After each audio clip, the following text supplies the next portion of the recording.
My wife said, "I want a baby, but I want to use my ex's sperm from our old IVF storage." "I'm her husband of 5 years," I replied. "That's an interesting request."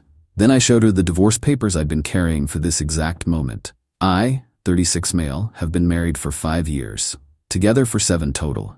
On paper, we had a good life. Nice house in the suburbs, 2 decent incomes, plans for the future. Kids were always part of that plan, or so I thought. Here's what you need to understand before I get to the main event. I didn't just randomly have divorce papers in my back pocket. I'm not psychic. I've been watching the red flags pile up for about 8 months now, and I've been preparing for the worst while hoping for the best. It started when my wife reconnected with her ex at some alumni event last spring. They dated for 4 years before me, even got engaged briefly. The engagement ended badly. He cheated, she was devastated, the whole thing imploded spectacularly. Or at least, that's the story I was told when we first started dating. When she came home from that alumni event, something was different. She was lighter, happier in a way that felt disconnected from our life together. She started texting more frequently, laughing at her phone at random moments, being vague about who she was talking to when I asked casually. I asked once, "Oh, just reconnected with some old college friends. You know how these reunion things are." I let it go. Mistake number 1. 3 months later, I saw a notification flash on her phone while she was in the shower. His name, the ex. The preview showed, "Can't stop thinking about what you said. Miss you too." My stomach dropped, but I didn't confront her then. I know that probably sounds weak to some of you, but I needed to understand what I was dealing with before I made any moves. So I started paying attention, really paying attention to everything. She started bringing him up in conversation constantly. "Oh, my ex used to say that too. My ex loved that restaurant. My ex and I had this running joke about..." It was like a broken record. Every conversation somehow circled back to him, like she was comparing us continuously, like she was keeping score, and I was losing. Then came the fertility conversations, and everything started clicking into place. We'd been trying for about 2 years with no luck. We'd done all the tests, everything was technically fine on both sides, just bad timing or bad luck. IVF was the next logical step, and we'd been discussing it seriously for months. I was fully on board, excited even. The idea of being a dad was something I genuinely wanted, but her enthusiasm for IVF started feeling off. She wasn't excited about us having a baby together. She was excited about having a baby. There's a subtle but important difference, and it took me a while to figure out exactly what was nagging at me. About 4 months ago, I found something on her laptop that changed everything. She'd left it open while running to the store for something she forgot, and I wasn't snooping intentionally. I needed to print a document, and my laptop was dead in the other room. Her email was minimized but open, and when I opened a browser, I accidentally clicked on the wrong tab. It was a conversation with a fertility clinic I'd never heard of, one we hadn't discussed together, one that was hundreds of miles away. She was asking about the status of frozen embryos and sperm samples from a previous IVF cycle with her ex from 7 years ago before she and I even met. They'd apparently done 1 round of IVF together that failed, and they had leftover frozen materials in storage. She'd been paying the storage fees this entire time, for 7 years, through our entire relationship, through our engagement, through 5 years of marriage, behind my back the whole time. I felt like the floor had dropped out from under me. But I didn't say anything. Not yet. I took screenshots of everything. I saved them to a secure cloud folder she didn't know about. Then I called a lawyer the next day and explained the situation. For the next 4 months, I documented everything methodically. Her texts with him that I could occasionally see when she left her phone unlocked. Her emails about the storage facility that she accessed from our shared laptop. Her browser history showing research on using frozen sperm from previous partner and can I use ex's sperm for IVF with new husband, and legal requirements for stored genetic material. My lawyer drew up divorce papers. I kept them in my work bag, the one I brought home every night. I was waiting for her to show her hand fully, hoping somehow that I was wrong, that there was an innocent explanation, that the woman I married wasn't planning what I thought she was planning. Last Tuesday, she finally said it out loud, and I stopped hoping. We were having dinner. Takeout from this Thai place we both like, her favorite pad Thai, my usual green curry. She'd been acting nervous all evening, picking at her food, checking her phone like she was expecting something. "I want to talk about the baby stuff," she said finally, pushing her plate away. "Okay." I kept my voice neutral, my face blank. Inside my heart was pounding. I'd been thinking about it a lot, about IVF, about our options, about what makes the most for us. And? She took a deep breath like she was about to deliver good news. "I want to use donor sperm. Specifically, I want to use the samples that are already in storage for my previous IVF cycle." I set down my fork, stared at her. "The samples from your ex?" She looked surprised that I knew. Then her expression shifted to something like relief. "You know about that? Oh good, that makes this easier. I didn't know how to bring it up. I know you've been paying storage fees for 7 years for frozen sperm from your ex-fiancé. The one you told me was ancient history. Yes, I'm aware. It just makes sense. The samples are already there. We wouldn't have to go through the whole matching process with an anonymous donor. The genetics are already known. He's tall, smart, athletic, no major health issues in his family history. He's your ex-boyfriend. The one you were engaged to. The one you've been texting constantly for the past 8 months. She went pale. "How do you?" "I pay attention to things more than you apparently realized. It's not like that. We're just friends now. Old history." He's supportive of this idea, actually. He said he'd sign over all parental rights, no strings attached. It's just biological material, DNA. It doesn't mean anything emotionally. You want me to raise a child that's biologically yours and your ex's, while you've been secretly in contact with him for months, while you've hidden these storage payments for our entire marriage, and you think that doesn't mean anything. You're making this weird. It's practical. It's logical. I took a breath. That's an interesting request. Then I reached into my work bag. I'd brought it to the dining table instead of leaving it by the door, which probably should have been her first clue that tonight was different, and pulled out the manila envelope. Her face when she saw "Petition for Dissolution of Marriage" printed across the first page was something I'll remember for the rest of my life. Confusion, shock, denial, then fury. What the hell is this? Divorce papers. I've been carrying them for about 4 months now, waiting to see if you'd actually go through with whatever this plan of yours was. You've been planning this? For months? You've been pretending everything was normal while preparing to divorce me? You've been lying to me for months, reconnecting with your ex behind my back, hiding fertility storage from me for our entire marriage, researching how to have his baby without telling me. I'm just responding to reality here. She started crying, big theatrical tears. "You can't do this. I love you. I thought this would be a good solution to our fertility struggles. We've been trying so hard and these samples are already there. And you want his baby, not mine, not ours, his. That's not fair. You're twisting everything. Sign the papers or don't, but either way I'm done. This marriage is over." Update 1, 5 days later. That conversation went about as well as expected, which is to say it went terribly. She didn't sign the papers that night. She cried, she begged, she accused me of being paranoid and controlling and waiting to trap her. Then she called her mother at 10 p.m., sobbing into the phone about how I'd ambushed her. Her mother showed up at our house at 11 p.m., drove 40 minutes in the dark to come defend her daughter. I was already in the guest room by then. I'd made it crystal clear I wasn't sharing a bed with her anymore. The mother pounded on the guest room door like she was trying to break it down. "Open this door right now. We need to talk about what you're doing to my daughter." I opened it calmly.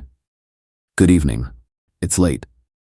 How dare you spring divorce papers on her like that, after everything she's done for this marriage, after all the sacrifices she's made. Everything she's done includes secretly storing her ex's sperm for 7 years, reconnecting with him behind my back, and asking me to father his biological child while pretending it was a practical solution. Is there something I'm missing?"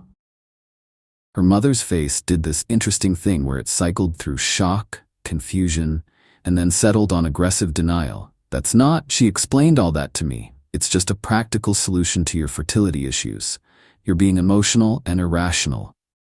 I'm being emotional, about my wife wanting to have her ex-boyfriend's baby, about her hiding this plan for our entire marriage. It's just sperm. It doesn't mean anything. It's like a blood donation. You're reading too much into it. I realized then that this was a family-wide delusion. They genuinely, truly didn't see anything wrong with this scenario. In their minds, I was the unreasonable one. I'll be staying in this room until we figure out the living situation. Your daughter can have the master bedroom, but this conversation is over. I closed the door firmly. Heard her mother ranting to my wife in the hallway about what a cold, unfeeling man I was. How she never trusted me. How this proved I never really loved her daughter. Eventually, they both went to the master bedroom, probably to strategize about how to change my mind. The next few days were an absolute nightmare of escalating entitled behavior. My wife swung between tearful apologies and furious accusations like a pendulum. One minute she was saying she'd cancel the storage immediately, cut off all contact with her ex forever, do whatever it takes to save our marriage. The next minute she was screaming that I was punishing her for having a past and using this as an excuse to leave because I never really committed. Her mother called every day, sometimes 3 or 4 times, leaving increasingly hostile voicemails about how I was destroying the family and being vindictive over nothing, and how I'd regret this when I realized what I lost. Her sister sent me a text that read, "She made one simple request about fertility options and you respond with divorce papers? You're actually insane. She's better off without you. You clearly have issues." I didn't respond to any of them, just screenshot everything and forwarded it to my lawyer for documentation purposes. But here's where it gets truly unbelievable. Day 4 after the dinner, I came home from work to find my wife had invited someone over for coffee to clear the air. Guess who was sitting in my living room, on my couch, drinking from one of my mugs? Her ex. He stood up awkwardly when I walked in, looking distinctly uncomfortable. "Hey man, I think there's been some kind of misunderstanding here."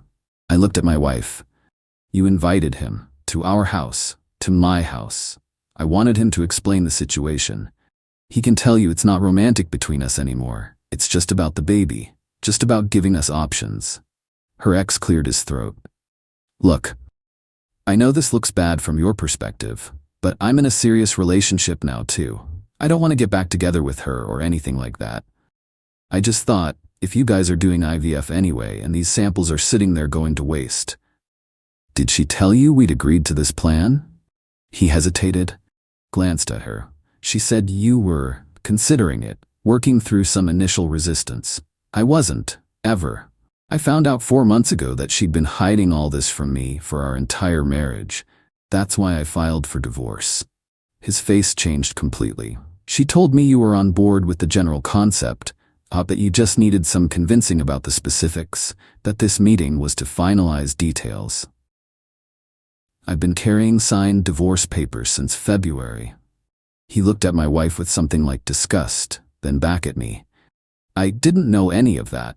She told me you were working through some issues but that the baby thing was definitely moving forward, that you'd agreed in principle." I almost felt sorry for the guy, almost. She lied to both of us, apparently. Congratulations on that. He left pretty quickly after that exchange. Couldn't get out the door fast enough.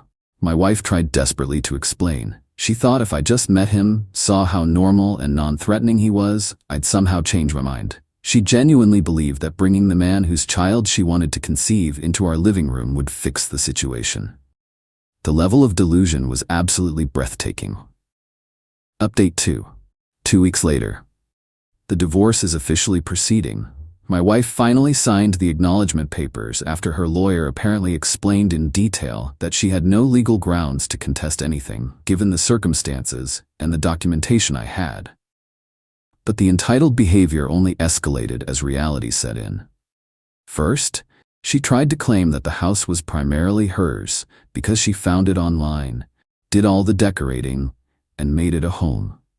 Never mind that we bought it together with both names on the mortgage, 50-50 down payment from both our savings accounts, equal monthly payments for 5 years.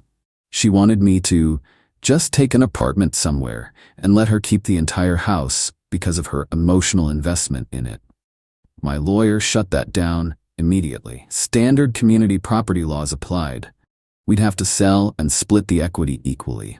She was absolutely furious, called me petty and vindictive for not just giving her the house. Then came the financial demands. She wanted substantial spousal support because, according to her filing, I'd been financially controlling during our marriage by having a joint account that we both contributed to equally and both had full access to. She claimed she'd sacrificed career opportunities for our relationship, even though she's actually been promoted twice in the past 5 years while I stayed in the same position at my company. Her lawyer talked some sense into her on that one eventually. In our state, with our similar income levels and relatively short marriage length, spousal support simply wasn't going to happen. The judge would laugh it out of court. But the truly dirty trick came last week. She told her entire extended family and tried to tell mine a completely fabricated version of events. Her version: I had serious fertility issues that I'd been hiding from her in shame, and when she lovingly suggested donor sperm as a solution to help us have the baby we both wanted, I flew into a narcissistic rage and filed for divorce because I couldn't handle my own inadequacy. She was just trying to help. She was just being practical. And I destroyed everything because of my fragile ego. My phone started blowing up.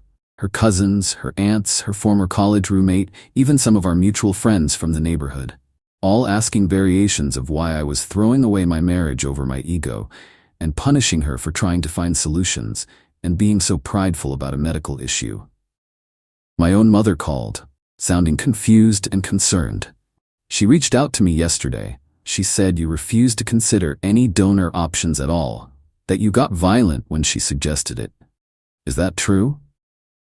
Mom, she didn't suggest a random donor. She wanted to use frozen sperm from her ex-fiancé that she'd been secretly storing for 7 years without telling me, and she'd been in contact with him behind my back for months before she brought it up. Long pause. She definitely left that part out of her version. Yeah, she's been leaving that part out with everyone. I started sending people the documentation. Not publicly. I wasn't trying to humiliate her or create some viral moment, but when people reached out with accusations based on her version, I corrected the record, privately, with screenshots and dates and proof. The tide turned pretty quickly once people saw the actual facts. Her own cousin texted me. Holy crap, she told us a very different story. I'm so sorry for what I said earlier. That's completely insane behavior on her part. Her aunt called to apologize profusely for the voicemail she'd left, calling me a prideful fool who'd die alone. Even her mother went suspiciously quiet for several days. Apparently someone in the family confronted her directly about the discrepancies in the story, and she didn't have good answers. But my wife herself? She doubled down even harder. She started telling people I'd manufactured evidence and twisted her innocent words. That she never wanted to use her ex's sperm specifically. She just happened to mention that there were some samples in storage somewhere, and I assumed the worst about her intentions because I was looking for an excuse to leave. The gaslighting was absolutely unreal. Fortunately, I had the screenshots of her detailed emails to the fertility clinic explicitly asking about using those specific samples and discussing logistics. I had her browser history. I had the text exchanges I could document. The lies didn't stick, but she never stopped trying to make them stick. Final update. 6 weeks later, the divorce is finalized. Done. Over. Here's how everything actually shook out. The house sold after 3 weeks on the market. We split the equity after paying off the remaining mortgage. I walked away with about $87,000. She got approximately the same amount. Not the windfall either of us would have wanted, but fair by any objective measure. We divided our retirement accounts according to the marriage length formula. She kept her car and all its associated debt. I kept mine. Furniture was split more or less evenly based on receipts showing who purchased what. No spousal support in either direction. The judge saw no basis for it given our similar incomes and the circumstances. My total legal costs came to about $8,500. Hers were apparently significantly higher because she kept trying to contest things that simply weren't contestable, and her lawyer had to bill for all that wasted time. The frozen storage situation with her ex's samples? She's still paying for it as far as I know. That's her problem now and forever. But here's the part that actually feels like justice served. During the divorce discovery process, some very interesting additional information came to light. Remember how I mentioned she'd been texting her ex for months? Well, communication records had to be disclosed as part of establishing the timeline of events. Turns out, it was considerably more than just nostalgic texting and reminiscing about old times. They'd met up in person at least 4 times that I had no knowledge of whatsoever. One of those meetings was at a hotel in a city about 2 hours away. She'd told me she was at a work conference that weekend. Now, I can't prove definitively that anything physical happened. And honestly, at this point in the process, it didn't matter for the divorce outcome anyway. We're in a no-fault state. But it confirmed absolutely what I'd suspected from the beginning. This was never just about practical fertility solutions. This was about her ex. It had always been about her ex. Our entire marriage had been conducted in his shadow. I shared that specific discovery finding with exactly one person, his current girlfriend. She deserved to know the full picture of who she was building a relationship with. She reached out to thank me a few weeks later. Apparently, he'd explained those meetings away as just closure conversations, and helping her through marital difficulties as a friend. She hadn't believed him after seeing the actual text content and hotel records. They broke up shortly after. So now my ex-wife has no husband, her ex has no girlfriend, and those frozen samples are still sitting in a storage facility somewhere, costing $500 per year to maintain, with nobody willing to use them. I don't know if they'll end up together eventually. Honestly, I genuinely don't care at this point. That chapter is closed for me. Here's what I learned from this entire experience. When someone keeps frozen genetic material from a previous relationship for 7 years without mentioning it to their current partner, that's not a practical backup option or responsible planning. That's an emotional anchor. She never truly let go of him. She married me while still holding on to the possibility, the hope, of eventually having his child. The conversation about using his sperm wasn't the core betrayal.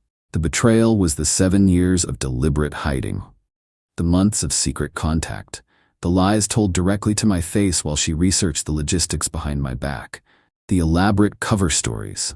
I don't regret having those divorce papers ready before she even asked the question. Some people might call it paranoid or cynical or untrusting, but when you watch evidence piling up systematically, when you observe someone deceiving you day after day, preparation isn't paranoia. It's self-preservation. It's being smart enough to protect yourself. Her mother still occasionally sends me rambling emails. The last one accused me of destroying her daughter's chance at motherhood forever and said I'd regret this when I'm old and alone and realize what I threw away. I haven't responded to any of them. I just forward them to the documentation folder I'm keeping, just in case I ever need it. My ex-wife sent one final text last week from a number I hadn't blocked yet. I hope you're happy with yourself. You ruined absolutely everything because you couldn't handle a simple request. I didn't reply. There's genuinely nothing left to say to someone that far gone. She still doesn't understand what she did wrong. She still doesn't see it. In her mind, she asked a perfectly reasonable question, and I wildly overreacted. The months of hiding, the secret contact with her ex, the elaborate lies to everyone we know. None of that registers as problematic behavior to her. It's all justified by her desire for a baby. Some people are like that. They rewrite history so thoroughly and consistently that they believe their own revised version completely. She'll probably tell this story for years, as my controlling ex-husband divorced me because I suggested donor sperm and he was too insecure to handle it. And I'll be the villain in her narrative forever. That's fine. I know the actual truth. The people who matter know the truth. The legal system saw the truth. For anyone finding themselves in a remotely similar situation, here's my advice. If you see red flags, document absolutely everything. Dates, times, screenshots, locations. Don't confront until you fully understand what you're dealing with. And if you reach the point where you need to prepare exit paperwork in advance, don't feel guilty about being prepared. Hoping for the best while preparing for the worst isn't cynical or pessimistic. It's smart. It's self-protective. My ex expected me to be completely devastated, to break down and beg her to reconsider, to be so terrified of divorce and being alone that I'd agree to literally raise her ex-boyfriend's biological child just to keep her in my life. Instead, I said, "That's an interesting request," and calmly handed her the paperwork I'd been carrying for months. The look on her face was absolutely worth every single penny of those legal fees. Edit. For those asking about logistics, yes, the frozen samples require consent from both original parties to use. Her ex had apparently already enthusiastically agreed to let her use them. The only person who wasn't informed about this entire plan was me, her actual current husband. Make of that what you will. Edit 2. Someone asked if I'd known about the previous IVF attempt before we got married. Yes, but only vaguely. She mentioned once that they'd tried some fertility treatments together before their engagement ended. She never mentioned they'd frozen samples. Never mentioned she was still paying storage fees. Never mentioned any of the details that would obviously have been massive red flags. Lies of omission are still lies. Maybe worse, because they're so calculated. Edit 3. To the people suggesting I should have tried marriage counseling first, I genuinely considered it. But counseling requires both people to be honest with the therapist and each other. She wasn't capable of that. She was still lying directly to my face about the extent of her contact with her ex, even after I confronted her with documented evidence. You can't counsel your way out of fundamental dishonesty. There was nothing left to save that was real. Final edit, I'm doing okay. Not great, not terrible. Some days are significantly harder than others. But waking up in a space that's entirely mine, without constantly wondering what she's hiding now, without parsing every word she says for potential lies, that's worth the pain of rebuilding everything. The quiet isn't lonely anymore. It's actually peaceful. Thanks for reading all of this, and trust your instincts. They're usually trying to tell you something important.